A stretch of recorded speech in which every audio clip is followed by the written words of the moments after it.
রাজবাড়ীতে বাসডুবির ঘটনায় বেঁচে ফিরে লোমহর্ষক বর্ণনা দিলেন বেঁচে ফেরা যাত্রীরা।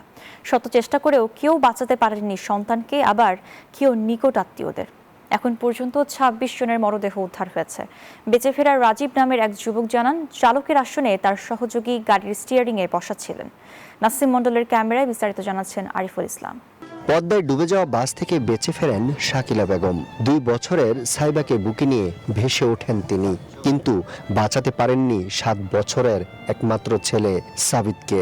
ছেলের শোকে স্তব্ধ শাকিলা বেগম। আঙিনে রাখা সাবিতের লাল সাইকেলটিকে ঘিরে বাবা আর দাদির হাজারি থামছেই না। ফোন দিয়ে বলতেছে, তোমার সাবিত আর নাই, তোমার সাবিতে খুঁজে পাচ্ছি না, তুমি তাড়াতাড়ি আসো। তুমি আমার যাবে দাও, আমি যাই, আমি আইসা এটা পড়া কমপ্লিট করবানি। বাসে ছিলেন তার ফুফু নিশি বেগম সহ একই পরিবারের ৫ জন। জীবন হাতে নিয়ে ভেসে ওঠেন নিশি বেগম, কিন্তু ঘরে ফিরিয়ে আনতে পারেননি ১১ বছরের একমাত্র মেয়ে সোহানা ইসলামকে। পানির তলেও আমি সন্তান ধরে রাখছি, আমি একান্তে। বাসের ভেতরে ২ হাতে ধরে রেখেছিলেন সাবিত আর সোহানাকে। এমনই লোমহর্ষক বর্ণনা দিলেন তিনি। আমি একদমই উঠে গেছি উপরে, উঠে আর আমার হুঁশ নাই, আমার দমটা বাড়াই গেছে, আমি আর ছায়া থেকে পাই না, পানির উপরে ভাসতেছি। রাজবাড়ীতে বাসডুবির ঘটনায় সাবিত আর সোহানের মতো না ফেরার দেশে পাড়ি জমান ২৬ জন। পদ্মার পানির সাথে যুদ্ধ করে বেঁচে ফেরেন রাজীব হোসেন। প্রশ্ন ছিল, বাসের গতি কেন এত বেশি ছিল?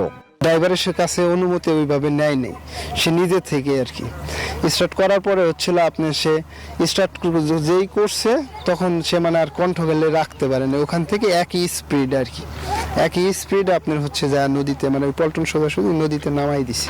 পাহাড়ের ঢালের মতো সড়ক ধরে যেতে হয় পল্টনে। আবার জরাজীর্ণ পল্টনের অবস্থা নিয়ে ক্ষোভ প্রকাশ করেন এ রুটের যাত্রীরা। এই যে একটা পল্টন সাইডে আমাদের হিসেবে দরকার যে একটা গাড়ি হঠাৎ ব্রেক ফেল হতেই পারে, আর উন্নত এই পল্টনের সাইড দিয়ে বাউন্ডারি দেওয়া উচিত। থেকে নামে তখন মনে করেন যে গাড়িটা কত গাড়ি ফাঁসেই যায়, লেকার আইনে সেটা উঠে নিয়ে যায়। ব্যবস্থাটা যদি আর একটু মানে আধুনিক হতো তাহলে এই দুর্ঘটনা থেকে আমরা রেহাই পেতাম। বুধবার বিকাল ৫টা ২০ মিনিটে বাস ভর্তি যাত্রী নিয়ে দৌলতদিয়া ঘাটে পানিতে পড়ে যায় বাসটি। এই পথ দিয়ে যাচ্ছিল যাত্রীবাহী বাসটি, আর এখান থেকে আশ্রে পড়ে পদ্মা নদীতে।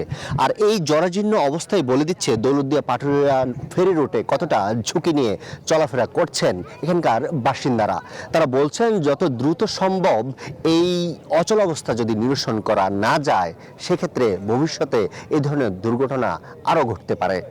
তাই দ্রুত এই জরাজীর্ণ অবস্থা নিরসনের দাবি বাসিন্দাদের।